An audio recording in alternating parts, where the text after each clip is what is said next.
नहीं नहीं, आप ये क्यों चाहते हैं? कल भी मैंने कहा कि 2 मिनट नूडल की तरह तुरंत विश्लेषण हो जाए। बीजेपी 240 पे चली गई 400 पार बोलते बोलते, तो मैं तुरंत विश्लेषण करने बैठ जाऊं? मेरा सिर्फ ये कि ये लंबा प्रोसेस है। आपको क्षेत्रवार और सीट वाइज महाराष्ट्र में आपको एक एक चीज की गणना करनी होगी, मल्टी फैक्टर्स इंगेजमेंट के साथ, तब किसी नतीजे पे पहुंच सकते हैं। अन्यथा ये जो त्वरित टिप्पणी होती है, ये कतई उचित नहीं। सर, जब जीत पहले पहुंचे, उन्होंने अपने कार्यकर्ताओं को संबोधित किया, कांग्रेस पार्टी पर भी इस दौरान अटैक किया। उन्होंने एक शब्द का इस्तेमाल किया, अर्बन नक्सलिज्म। बोला कि ये भारत के लिए एक नया चैलेंज है। कुछ ऐसे लोग हैं भारत के बाहर बैठे हुए हैं जो जिनसे हमें बचना होगा। खासतौर पर कांग्रेस का उन्होंने जिक्र किया।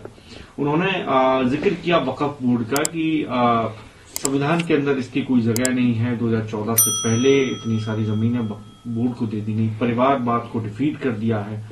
उनके संबोधन को आप किस नजर नहीं, आकलन कुछ करेंगे? देखिए, मैं तो देखता हूं कि प्रधानमंत्री जी अभी संभवतः 3-4 दिन पहले गोयना की पार्लियामेंट में बोल रहे थे।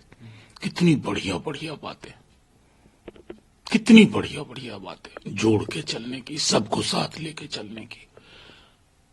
नतीजे तो 2 राज्यों के आए थे।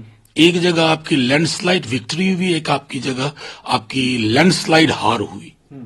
तो हार वाली जगह पर तो कुछ नहीं कह रहे हैं कि वहां घुसपैठिया काटेंगे छांटेंगे, क्यों फेल कर गया।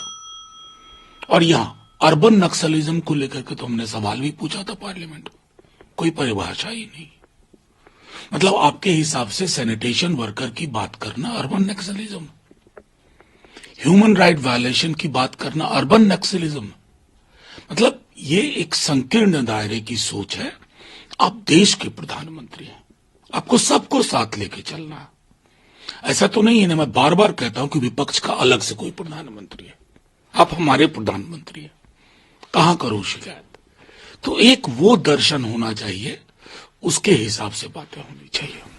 सर, यूपी में सुबह कोर्ट के आदेश के बाद तो वहां पथराव देखा गया। हालांकि पुलिस ने कंट्रोल करने की कोशिश भी की। अब कहा गया डीजीपी की तरफ से कि अभी हम कंट्रोल कर रहे हैं उस सिचुएशन को। क्या ये जायज है कि अगर सर्वे होता है या उस टीम पर एक समुदाय को पत्थरबाजी या पथराव करना चाहिए? इससे आपको नहीं, जायज नाजायज ये सवाल तब तक जब तक पूरे फैक्ट्स आ जाए।